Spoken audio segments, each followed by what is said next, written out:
Hi everybody, welcome to Dangerous Conversations. My name's Trevor Munven. I'm here with Eric Deschamps, and we're thrilled that you're back again as we continue the next in our series of Dangerous Conversations. As you may already know and recall, for us, a dangerous conversation is a safe exercise. It's the first message we want you to know. It's never dangerous to a person, but it is dangerous to status quo. It's dangerous to the norm. It's dangerous to the day-to-day ways we've been going about doing what we do in our businesses. And it's particularly important today as we start to look at how do I go faster? How can I get my business to accelerate? Because you know what? It's going to require changes in terms of how you're doing your day-to-day. And we'll talk about those in a few minutes. Yeah. But I thought as we're waiting for a few people to join us today, it might be worth talking a little bit about the conversation we had last month. Right.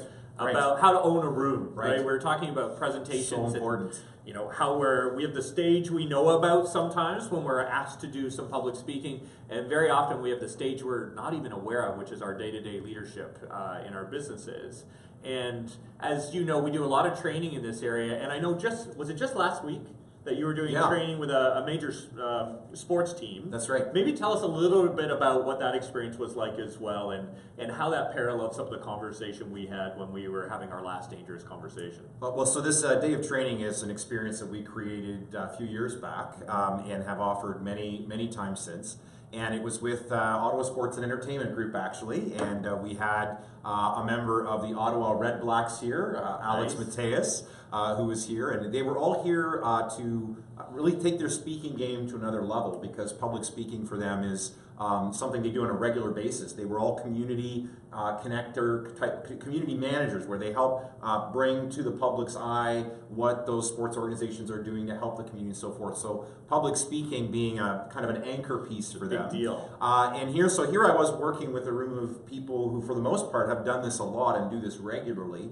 And still, with the framework and the material that we covered, and they got to practice in real time some of the concepts that they were learning. By the end of the day, the feedback was so great. You could all tell they had learned something that was going to help them take their speaking game to the next level. So I've told people I love to be on the stage. I love to speak publicly. It's something I really enjoy. But it pales in comparison to my love of helping people do it better.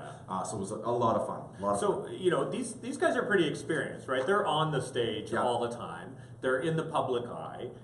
They're pretty savvy already. What were some of the areas where they grew the most, where they're like, oh, this is a new piece I need to bring into what I do and how I do it, whether it's as I'm walking off the field or walking onto a stage? Because I think that might be useful for other business leaders who say, yeah, I do this all the time. Okay, well, so did these guys. Right. So where did they grow the most, do you think? I would say that for any speaker that I've worked with, whether it would have been in a workshop type format like that or even one-to-one, the low-lying fruit, the two areas that anybody can work on and apply some simple principles and immediately see their speaking game go to the next level, is how to open the talk powerfully to arrest the attention of the audience. So that first 60 seconds being the most valuable real estate that you have in any kind of public presentation, and then how to land the plane effectively. Right. How to move your listeners to action. Even if the middle of the flight there's some turbulence, if you get the takeoff right and you stick the landing, already your game will be at a whole other level. It's true. Yeah. It's true. Oh, that's fantastic news. That's fantastic. A lot of fun. Each of these we learn and we find areas where we can help leaders more. Right. And that's exciting for us as well as we do the work that we do. This week, or this month, I guess, this episode. Brought to you by the letter C. That's right. We really want to focus on how to accelerate your business. So we have so many business leaders, business owners who are coming to see us talking about, you know what, I can't get the pace I want. It's not moving fast enough. I'm trying to bring about these changes, and what I'm looking for isn't quite happening yet. Yeah. How do I do that? How do I make these changes? So today we're going to share some very specific tactics, tools, resources, strategies that you can use to bring about change right away. There's always this interesting element. We do a thing all about time and understanding time. The toughest part about time is what we call lag. Right. And lag is that space between when you take an action and when you get your result. Yeah. And in between there, what you require is what we call courageous patience, which is the patience to wait for the result and continue to do the work without jumping to the next thing and the next thing and the next thing. The challenge is it requires a certain level of judgment because you may have made the wrong choice. Yeah. And you're waiting and waiting and waiting. You may be losing time, or you may have made the right choice and there's a risk you leave it too soon. So it's always taking that into account as we're going through things. But it gets to the heart of, what's the challenge around how do I accelerate my business? How do I go faster? Right, and when you think about it, we're already in April in Right. 2018, right? The new year has come and is sailing by. We've already passed through Q1 and businesses are now into the second quarter. And the question is, are you on track? Are you achieving the goals that you set out for yourself, both personally and professionally? Are you hitting those targets? And if not, why not? And what are you going to do differently so that Q2 doesn't end up with the same outcome, Right. or ends up with an outcome that's more in line with what you were hoping for 2018. Yeah, and especially as we get to Q3, where we get the summer months and things start to slow down and we start to say things to ourselves like, well, people are away, so to take that into account, no, you want to build on the momentum each step through. Yeah. And that requires, some changes in the organization. But at the heart of it, when you say, how do I accelerate? Well, the first question is, do you actually know how fast you're going? Right. Because in a lot of cases, people don't. Right. So there are these ideas that business owners and leaders and organizational leaders carry around with themselves. It's a picture of how is the business doing. But it is so important to get really honest with yourself about what's actually going on in the organization. Right. To measure yourself, to dive right into your own financials and make sure you actually understand them, understand what is my most profitable service. It's some days alarming and other days really rational about the fact that so many leaders actually don't know their financials. And I say it's alarming for all the obvious reasons, and you'd say, well, these are business leaders, so of course they should know their financials. Yes, but it's also rational because for a lot of them it's really scary. And they know if they have to take an honest, clear look, they might not like what they see. And so very often they're betting that if I just go a little faster for a little longer, that'll turn and I don't actually have to look at it. But you know what? The very first step, I think, in accelerating is understanding where exactly are you and how fast are you going? Because what does acceleration mean? I mean, if you're moving or starting from a dead stop, it's pretty clear to people whether you're accelerating or not, because the change is dramatic. But if you don't know what pace you're going at now, what traction you're already getting, if you're not measuring that, I think a lot of business leaders kind of fool themselves or trick themselves into thinking I'm doing better than I really am. They're not looking at hard numbers. They're not looking at metrics.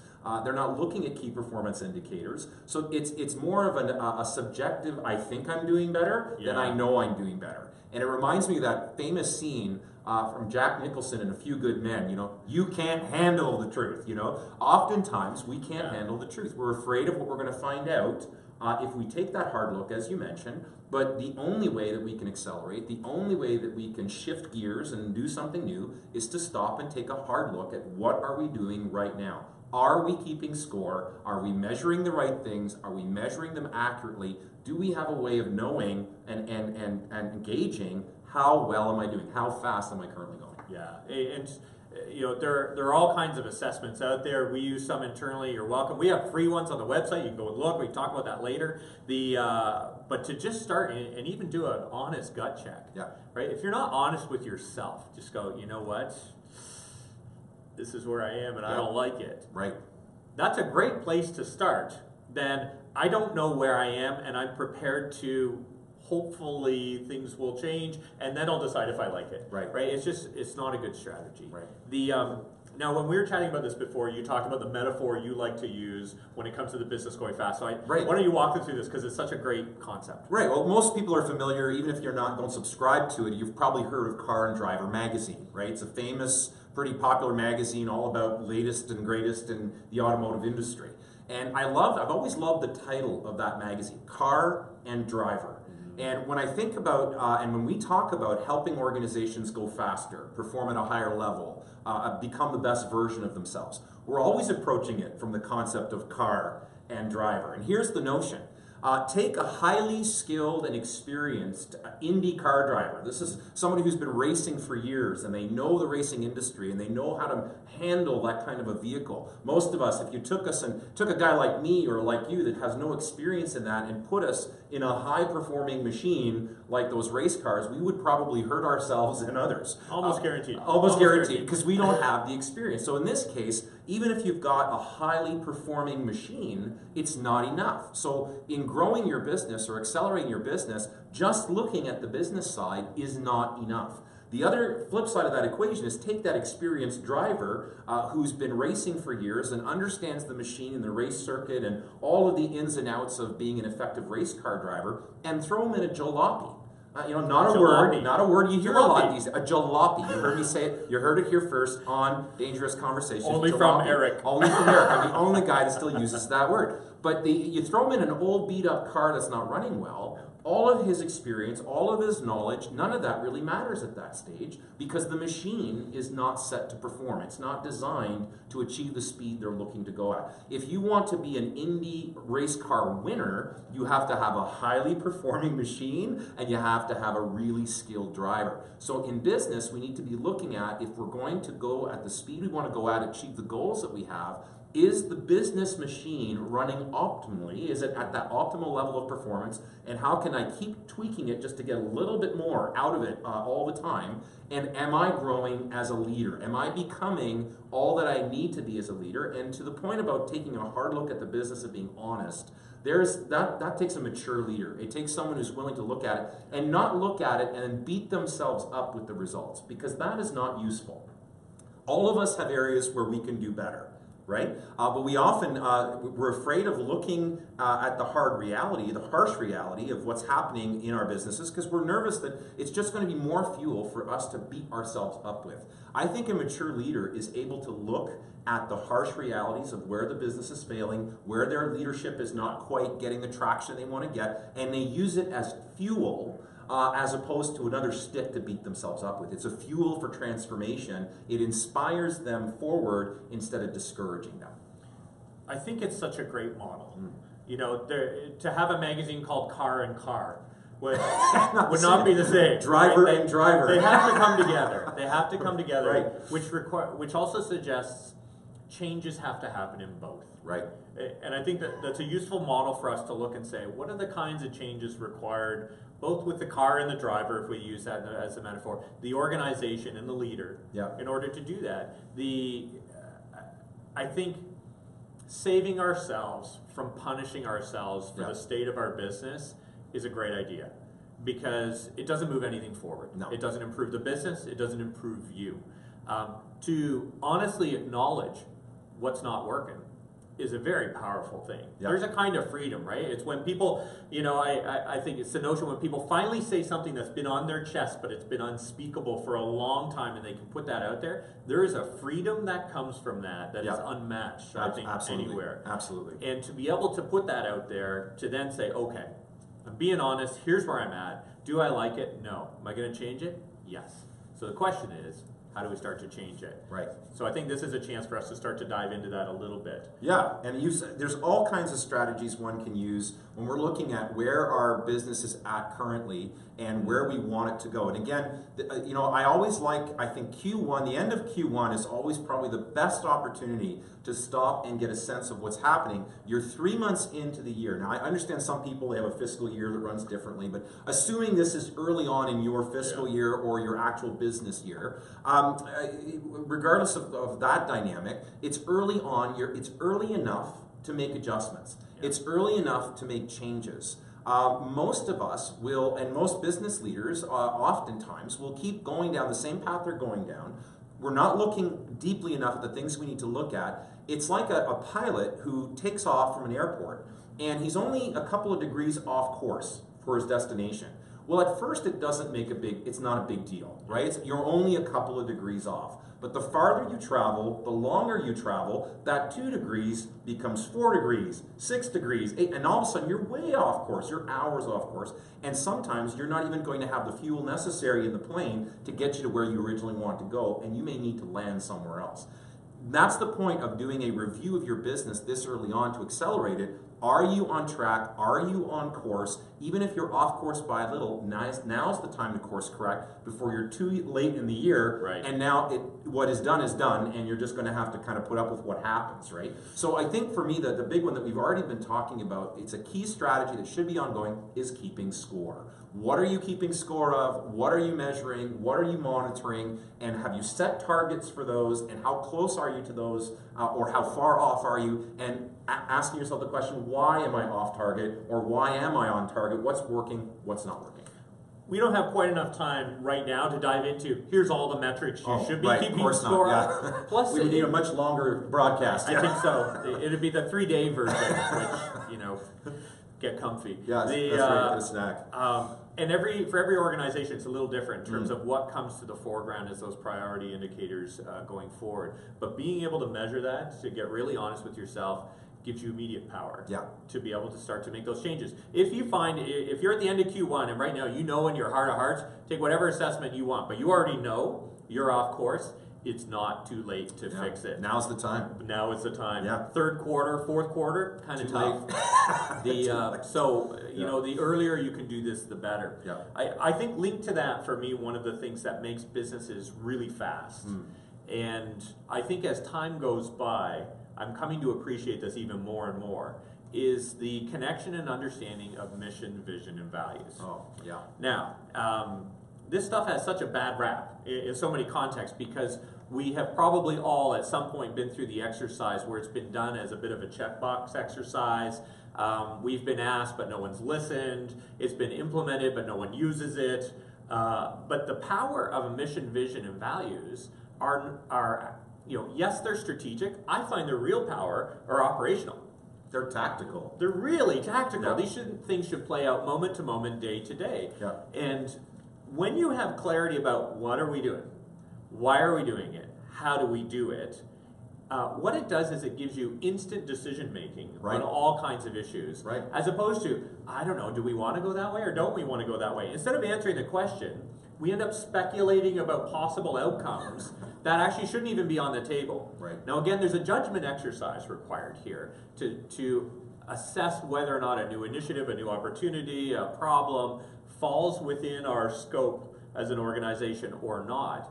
But to see leaders who get posed with a question or potential path to go down, and to see them able to immediately go, no, that's not our thing. Right. And be done. Yeah. Be done with it. Not entertain it, not have a committee meeting, not have a town hall, not have 25 conversations with different people about it, internal and external, but just go, no, that's not us. Right. Makes you so fast. And you simply cannot get that without a clear mission, vision, and set of values. And the other part is when your team owns all of that, they're not using up their time really answering questions and pursuing issues that shouldn't even be on the table. Totally. So it gives you a tool to take things off the table so you're only focused on the things that really matter. Yeah, I mean, it's the whole notion of one of the keys to a great focus and great impact is knowing your limits. Right. Knowing what you should be doing. And it takes, again, I think early on in leadership, early on in business, many will gravitate towards a yes to everything type attitude because we want to seize on opportunities, we want to be open, we want to be moving, we want to be active, we don't want to miss anything. But I think more mature leaders, more experienced and seasoned leaders understand that often it's all the things you say no to that are more the secret to your genius than the things you say yes to. So to your point, a clear mission, vision, and values makes it easy to know what to give a green light, what gets a yellow, and what gets a red, right? Green is, we're on point. This is our mission, vision, values, and an opportunity that perhaps we hadn't considered, but it's in alignment with that. That may get a green light. Something that's clearly not in line with that, that's a red immediately, and we don't waste any more energy or time on endless discussions around something we shouldn't even be exploring. And then the stuff in between gets an amber. We need to figure it out. We need to perhaps probe a little bit.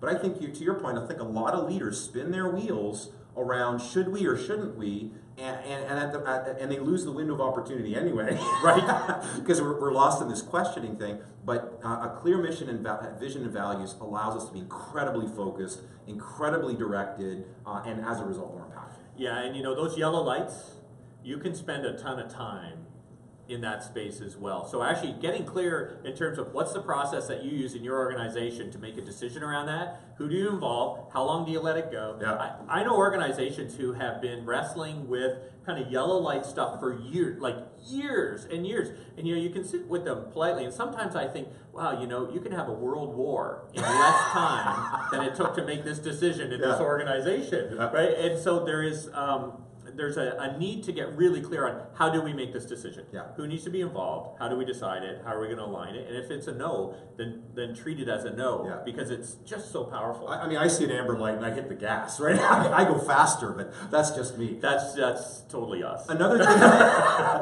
thing we were talking about earlier when we were talking about accelerating your business and some of the key principles. We talked about sales, right? And we talked about obviously revenue is oxygen to a business. Yeah. Cash flow is king.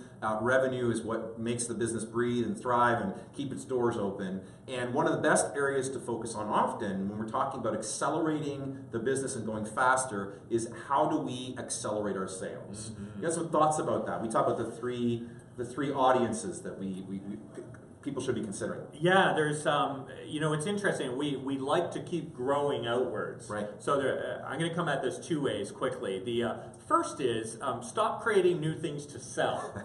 Figure out what's profitable and keep selling that. Now, for people who love new ideas, love all of this stuff, and this is a challenge for you and I, right? Yep. We discipline ourselves, and we've created a system to manage that for ourselves. Is to, the great power in business is not creating 1,000 things and selling them once. It's creating one thing and selling it 1,000 times. Yeah. The level of effort is so much lower.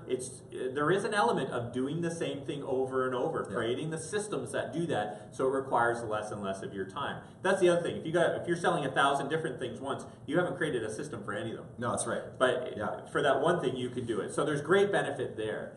The other part is, to whom are you selling? Right. Right. So we talk about who are your prospects, who's out there, who are your current clients, and also who are your past clients.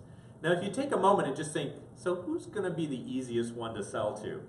Typically, it's the people who have already made a buying decision, who already know you, who already understand what you're about, what your values are, how you roll, what the fit is, and they may not know the full range of the products and services that you actually offer. To spend some time with them to say, we do this. People are so quick to identify markets that are external to themselves, and at the beginning you need to, we totally get that, but if you're already up and running, to look and say, what else can we do for our existing clients, or do they actually know about the full range of things that we can sell to them, is a great place to start. Yeah. The second is people who bought from you in the past. Right. So presuming everything went well and the relationship is still intact, because we get that there are times where things happen and that's not always possible. But those are great opportunities to go back and reconnect with them, reinitiate conversations, and we see this all the time. That those are two really powerful segments that if you want to move quickly in those areas, start there. Don't go and try and meet a stranger and try to convince them or try to get them to understand your organization, your products, your services, and how you roll, when you've got two other groups who already know that. Right, and that's usually the low-lying fruit that's most ignored are these two pools of past clients and present clients, right? It's amazing to me, and we even have had challenges with this in our business and continue to try to address it. Oftentimes, a client or a customer comes into your business and purchases something specific. Because most businesses, yes, we need to have focus, but there's usually at least some kind of variety of products and services that they can participate in. So they may enter your business through a certain door, and they bought product A. They brought, what was behind curtain number 1, and really enjoyed it and are satisfied with it. But they don't even know that you have a curtain number 2 and a curtain number 3. They're unaware of the fact that you have a suite of products and services related to that first one that they might also benefit from. So the upsell, the cross-sell, so many lost opportunities because our clients don't know what we do. They don't understand the breadth of what we do. And again, to your point, it takes a lot more energy to educate a brand new, what we call a prospective client. So you got prospective clients, you got present, you got past. That prospective pool, we need to be fishing from we need to continue to fish from to continue to expand our client base. However, they're a lot more work. They don't know you yet, they don't necessarily like you, and they certainly don't trust you yet, so they're not likely to do business right away. Focusing more attention on where could I cross-sell, upsell present clients, something of value to them that they're not aware of, and how can I go back to those past clients and re-engage them. So we regularly do special promotions and the rest, and do mail outs to our past clients, and we did a promotion just early this January, and we've seen a number of new clients re-engage with us. Well, not new clients, past clients that weren't active clients who are now active again. And so it is definitely an area to focus on, is that past and present. What can you do to reach out to folks in that segment? Now, our time is quickly getting away from us, and I'd like to make two quick comments. Let's touch base quickly on systems, and then marketing versus customer service. Yes. Well, systems, take anything you do more than once, you should probably have a system for. If you want to gain back time so you can focus your energy in other parts of the business to accelerate it, you've got to see, first off, what can I get rid of? Right. And there's a powerful exercise we use called Find, Grind, Mind. It's we don't have time to go into it now. Send us an email afterwards. We're happy to explain it. But it really looks at, what are you doing? And functionally, what's everything going on in the organization? Who's responsible for what? This is such a powerful exercise, because all of a sudden you might find your name next to 80% of the items, but start to realize, you know what? I'm not the only person who can do that. Right. I can move this to that person, and you just gain some time. And even if it's only an hour a month, you get enough of those, and it's going to start to make a big difference. And this is something we do regularly. We just finished doing it internally as well, because as the organization grows, it gives you a chance to adjust those. That's right. The second is, what can I stop doing right now? And sometimes there's some things you need to say, you know what, we're not going to do that anymore. Yeah. And that's, again, where your mission, vision, values are really important, is to look and say, do these things actually still line up? And sometimes there are pieces you need to set aside. And we've done that as well, and we've worked with clients as well to say, we're just going to move this part of the business. This is not fundamentally who we are. For everything else is to start to look and say, if your goal is to scale and to grow, how can we automate this or systematize this so that at no time is anyone wondering, what do I do now? Right. That next step is already in place. And there's countless tools to help you do that, but it's all going to come from you and your view of the business to say, what's our sequence of steps? Who's responsible for what? Right. How do you know when it's done? Right. Right. It's such an incredibly powerful thing. It sounds simple. The truth is, sometimes it's tedious, but the question is, do you want to do tedious once or exciting, confusing all the time? Right. It's kind of what it comes down to. And, painful as well sometimes. That's right. As well, that's right. With that level of confusion. Well, I often make a statement when, because really as a business owner, if you're a business owner or a business leader and you're watching this broadcast today, you need to hear this clearly. Your number one job in your organization is to build your systems and your people. Though that's your number one focus, systems and people, systems and people. And I get leaders that push back on me. I don't have the time. I don't have the time to do it right. I don't have time to build the system. I'm like, well, if you don't have time to do it right, you must have time to keep doing it over and over and over, because that's what you're going to end up doing. Ask yourself, is that familiar? Because I've been there, right? We've all been there, and if it is, it's got to stop. You got to stop. You got to build on systems. Don't let your business be dependent on you as the owner or on some star employee that's setting yourself up for failure in the future. Build your business on systems. Now, the other thing we want to talk about quickly is this whole notion. Oftentimes when we talk about accelerating results in a business, right away people throw out the whole marketing word. They think market, invest in more ads, more Google click words. And as a marketing guy, I often say those and you things. often say those things, right? And there's absolute value and truth in that. But there's this whole notion, Trev, of all the research that's out there that's showing for every dollar invested in marketing, if we took that same dollar, invested it in the customer experience, and by this I don't mean the old notion of customer service, the customer experience. What kind of experience do you want to craft and deliberately build for your clients? For every dollar spent on that side, there's a far greater return than spent on the marketing side. What are your thoughts on that? Well, I think so. I think anytime you take marketing and you try and segment it off from reality, we call it, your business operations, how you roll, the experience of your customers, you're missing out on things. Yeah. And so actually that's what where a lot of the subtlety of marketing lies, is how it interconnects to bring things together and to help people understand you in the most powerful, effective way, and in a manner that's going to shift either their thinking or their behavior. But if you ship someone's thinking or behavior and they buy your service and it's a lousy experience, your marketing is probably waste as well, because you got a one-time sale, you got a transaction, you got no relationship, you got very little, limited chance of follow-on sales and follow-on revenue. Remember, a business is about a predictable system for generating revenue. And if you can't provide the customer experience in such a manner that that future revenue is predictable, you actually haven't solved the problem of the business. Right. It's still hanging out there. It's still there. It's still there. Well, we're just about out of time. We just want to make note of a couple more things before we wrap up. Any final thoughts from you, Trev, before I close? I would say the gutsiest thing you can do to accelerate your business is get really honest with yourself about what's going on in the business, and both for the car and the driver. Right. You can work on both. Until you do, the business is not going to perform the way you want it to. Yeah. We had a great comment from Noble from Missouri, who said some people are passengers in their business rather than the driver of their own business. And it's so true. We just dropped a link in the comment section of this thread for the 10-minute opportunity assessment. This is a free assessment you can take. Won't take any more than 10 minutes to fill out. It's going to look at a number of different areas in your organization. This is a free report that you get. We'll prepare it for you. And you'll have the opportunity to do a free 30-minute debrief, no strings attached, no pressure applied whatsoever, but a free 30-minute consultation with one of our coaches to help you unpack that. To that point about getting honest. A lot of owners are being driven by their business rather than driving it towards the destination they want. Don't be among them.